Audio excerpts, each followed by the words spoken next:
வந்தாச்சு.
நல்லவனுக்கு ஒரு கவலை, கெட்டவனுக்கு பல கவலை. அடுத்தவனை கெடுக்கிறதுக்கு இவர் எப்படியெல்லாம் யோசிக்கிறார் பாருங்க. அதான் 2 குடும்பத்தையும் முட்டை விட்டாச்சே. இன்னும் இவர் எதை பத்தி யோசிக்கிறாரு? குருவே, என்ன கொஞ்சம் நிம்மதியா யோசிக்க விட மாட்டியாடா? என்னடா உன் பிரச்சனை? இன்னும் எதை பத்தி இப்படி விழுந்து விழுந்து யோசிக்கிறீங்க? அதுவா, நான் போய் திருமலை குடும்பத்தையும் ராமதுரை குடும்பத்தையும் முட்டை வச்சுட்டு வந்தேன்ல. ஆமா, அதுக்கு என்ன இப்ப? 2 குடும்பம் ஒன்னா சேர்ந்துருச்சா? சேர்ந்துடுமோன்னு பயமா இருக்குடா. ஏன் பயமா இருக்குது? அன்னைக்கு என்னமோ சேரவே சேராதுன்னு 1008 காரணம் சொன்னீங்க. இப்ப ஏன் இந்த பயம்? எல்லாம் அந்த மூசாவால வந்த பயம்தான். ஒருவேளை திருமலையை தூண்டி விட்டது நான் தான் தெரிஞ்சிட்டா அவங்க கிட்ட பேசி 2 குடும்பத்தையும் சமாதானம் பண்ணி வச்சிடுவான். அதோடு அபிராமி கணபதி மேல சிறப்பு கவனம் எடுத்துக்குவான். ஆமா, நியாயமான பயம்தான். அதுக்கு இப்ப என்ன பண்றது? அபிராமிக்கும் கணபதிக்கும் இனிமேல் ஏதாவது கல்யாணம் நடக்கிற மாதிரி இருந்தா அதை தடுக்க ஏதாவது முயற்சி பண்ணலாம். நம்ம கெட்ட நேரம், அவங்களுக்கு ஏற்கனவே கல்யாணம் நடந்து முடிஞ்சு போச்சே. எதுக்கு ரே அனுப்பி அவங்கள கொல்ல முயற்சி பண்ணுங்களேன். வேணாம், this is too late. மூசா ஏதாவது பண்ணிருப்பான். நம்ம ரே அனுப்பினா காயத்ரிக்கு அம்மனோட அருள் இருந்த மாதிரி அது திரும்பி வந்து நம்மளை தாக்கினாலும் தாக்கும். சரி, இப்ப என்னதான் பண்றது? அபிராமியும் கணபதியும் நாம தான் கொல்ல முடியாது. அவங்களாகவே தற்கொலை பண்ண முயற்சி பண்ணினா அது யாரால தடுக்க முடியும்? என்ன விளையாடுறீங்களா? பாலனுன்னு காதலிச்சு கல்யாணம் பண்ணிக்கிட்டவங்க எப்படி தானா தற்கொலை பண்ணிக்குவாங்க? அவங்க தானா பண்ணி காட்டியும் அவங்க மனசை மாத்தி தற்கொலை எண்ணத்தை உருவாக்கலாமே. ஆஹா, என்னமா யோசிக்கிறீங்க குருவே? உன்னுடைய பாராட்டை கொஞ்சம் பாக்கி வை. அவங்களை தற்கொலை பண்ணிக்க வச்ச பிறகு என்னை பாராட்டு. இப்போ காரியத்தை முடிச்சிட்டு வர.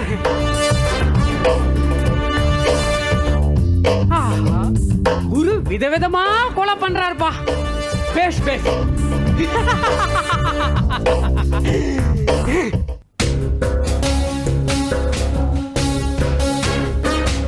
லக்ஷ்மி, உன் தலைவிதி மாறப்போகுதுடி.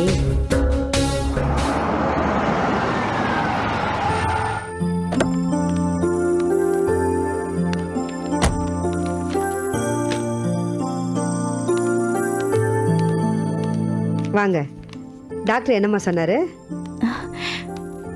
கன்ஃபார்ம் பண்ணிட்டாங்க அத்தை. அதான் எனக்கு தெரியுமே. அதை தவிர வேற என்ன சொன்னாங்கன்னு சொல்லு. அதை செய்யணும், அதை இதை சாப்பிடணும்னு ஒரு பெரிய லிஸ்டே கொடுத்துட்டாங்க. எல்லா டீடைல்ஸும் இந்த ஃபைல்ல இருக்கு. அதுக்கப்புறம் மாசம் ஒரு தடவை செக்அப் வர சொல்லிருக்காங்க. இடையில டேப்லெட்ஸ் எழுதி கொடுத்துருக்காங்க. இதெல்லாம் ஸ்ட்ரிக்டா ஃபாலோ பண்ணி கூடிய சீக்கிரம் எனக்கு ஒரு பேரனோ பேத்தியோ பெத்து கொடுக்குற, சரியா?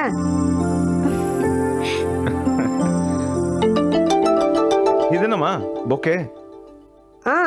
சொல்ல மறந்துட்டேனேப்பா, இது லக்ஷ்மிக்கு தான் வந்திருக்கு. எனக்கா?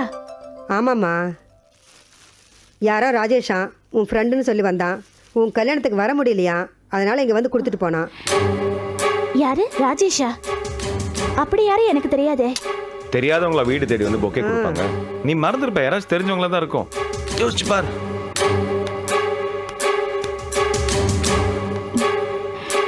யாரு? ராஜேஷ். இனிமே தாண்டி உனக்கு ஆரம்பம்.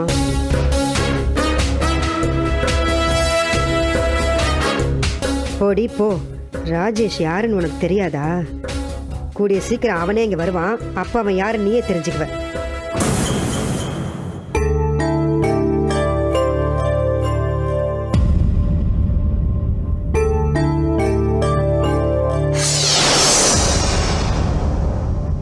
தாத்தா, தண்டம் கிடைச்சிருச்சு.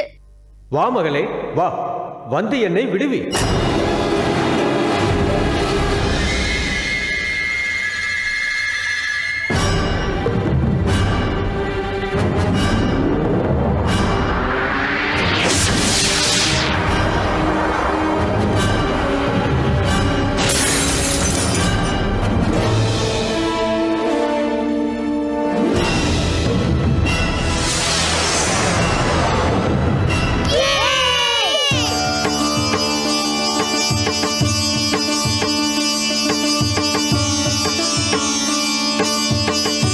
குழந்தைகளே, நீங்கள் எனக்கு செய்திருப்பது மிகப்பெரிய உதவி.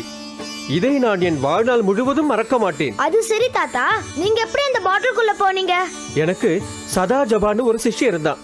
அவன் என்கிட்ட இருந்து எல்லா மந்திர தந்திரங்களையும் கத்துக்கிட்டு என்னோட தண்டத்தையும் புடுங்கிட்டு என்ன இந்த பாட்டிலுக்குள்ள அடைச்சிட்டு போயிட்டான். சிறந்த சீடன் ஒன்ன மாதிரி. ஏய், ஐயோ, சும்மா இருங்க. குழந்தைகளே, நீங்கெல்லாம் யாரு? எங்க போய்கிட்டு இருக்கீங்க? உங்களுக்கு என்ன உதவி செய்யணும் சொல்லுங்க. Flashback start. அது வந்து தாத்தா,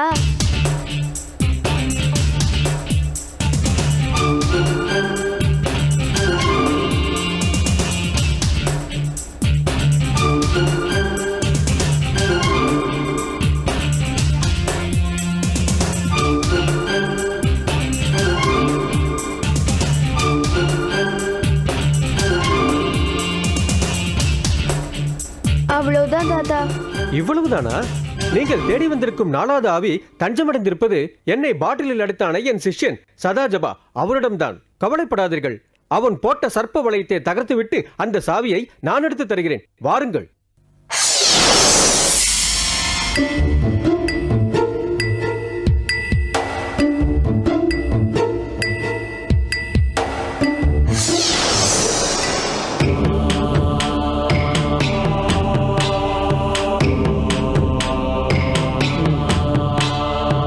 சண்டைக்காரனை விட்டுட்டு சாட்சிக்காரன் காலில் விழுந்து ஜெயிக்க வேண்டியிருக்கு.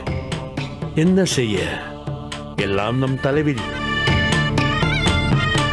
சுய் முய் சுய்மா, சுய் முய் சுய்மா.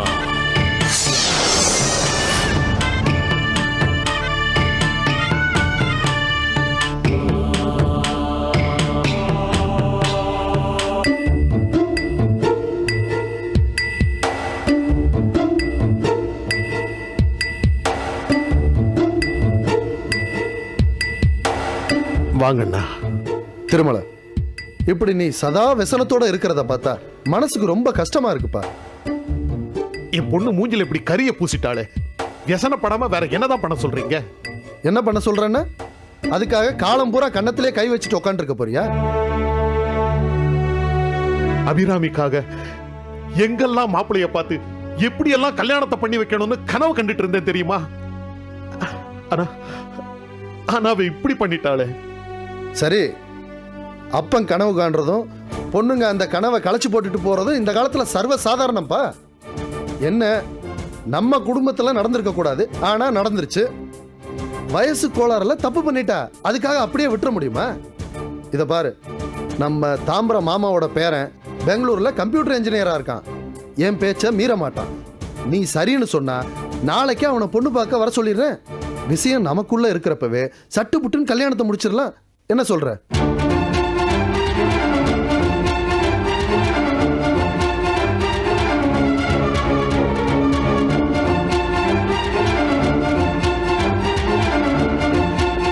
சரி, ரொம்ப சந்தோஷம்ப்பா. அப்போ மாப்பிள்ளை வீட்டுக்காரங்களை நாளைக்கே பொண்ணு பார்க்க வர சொல்லிடுறேன்.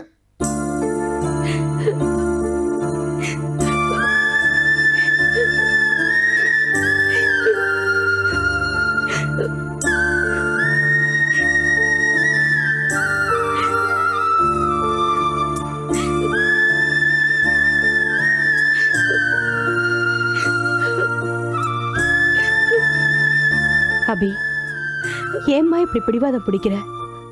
சொன்னா கேளுமா. வேற ட்ரெஸ்ஸை மாத்திட்டு வா, கோவிலுக்கு போயிட்டு வரலாம்.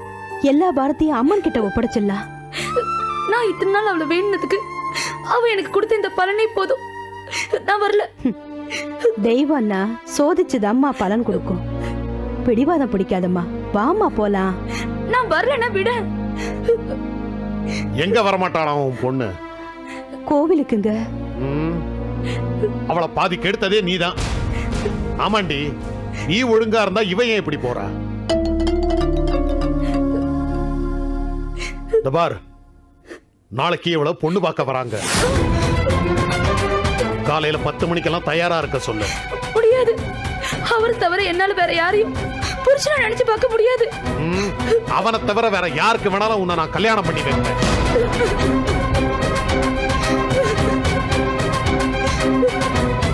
ஏங்க, ஆரம்பிச்ச பிரச்சனையே இன்னும் முடியல. ஏங்க இன்னொரு பிரச்சனையை ஆரம்பிக்கிறீங்க? கொஞ்ச நாள் போகட்டுமே. ஆமாண்டி, தாலியோட வந்து நின்னா அறுத்து வீசிட்டேன். அப்புறம் வயித்துல குழந்தையோட வந்து நிப்பா. அப்ப என் கழுத்தை அறுத்துக்க வேண்டியதுதான். ஐயோ, ஏங்க இப்படி எல்லாம் பேசுறீங்க? பார், நாளைக்கு மாப்பிள்ள வரும்போது இவ ரெடியா இருக்கணும். இல்ல நான் சொன்னது நடக்கும். எனக்கு சொன்ன கேளுங்க. இங்க பாருங்க.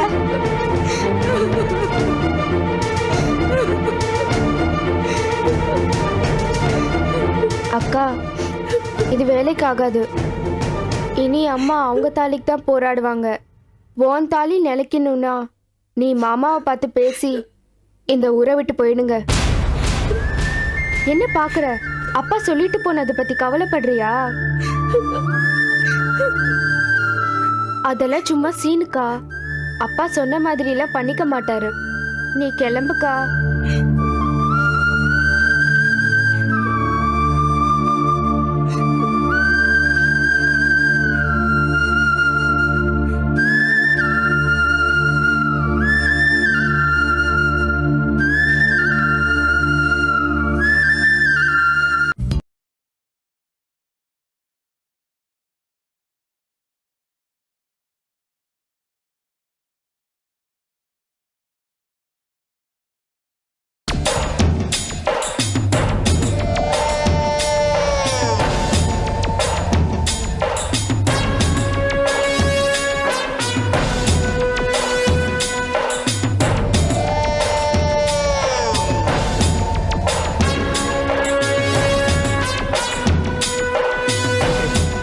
இவன் வந்து லக்ஷ்மி கிட்ட சென்னையிலேயே தாஜ்மஹாலுக்கும் சார்மினாருக்கும் வழி கேட்ட பண்ணாச்சே.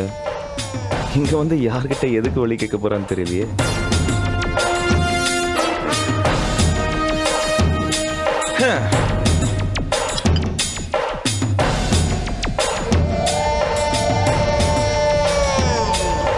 இவன் தேடுறத பார்த்தா நேரம் நம்ம கிட்ட வந்து இது ஐநா சபையா சட்ட சபையான்னு கேட்க போறான்னு நினைக்கிறேன்.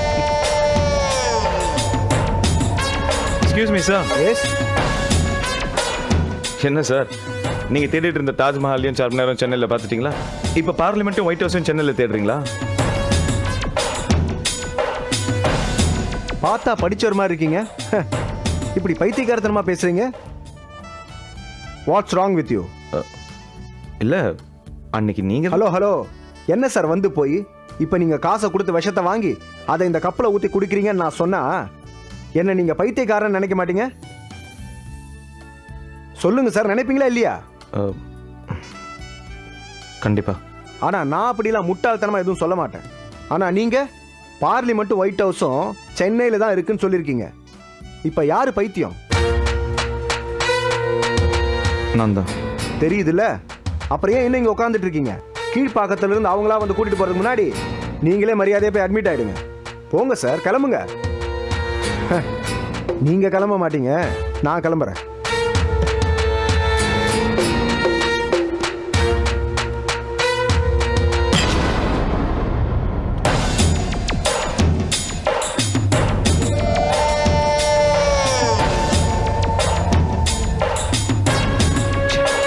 நம்ம எத்தனை பேரை வாரி இருக்கோம், இவன் நம்மள வாரிட்டு போறான்.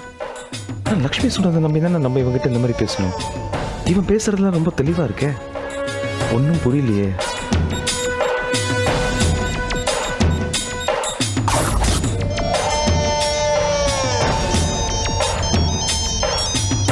ஹலோ. என்ன சகல, நல்லா இருக்கியா? சகலையா? யார் நீங்க? என்ன நம்பர் வேணும்?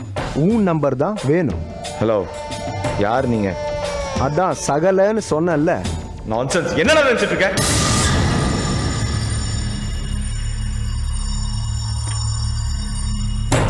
ஏன்பா இப்படி டென்ஷன் ஆகுற? ரொம்ப துள்ளாத. உன் ஒய்ஃப் என்ன பத்தினி நினைச்சிட்டு இருக்கியா? ஏய், யாரா நீ?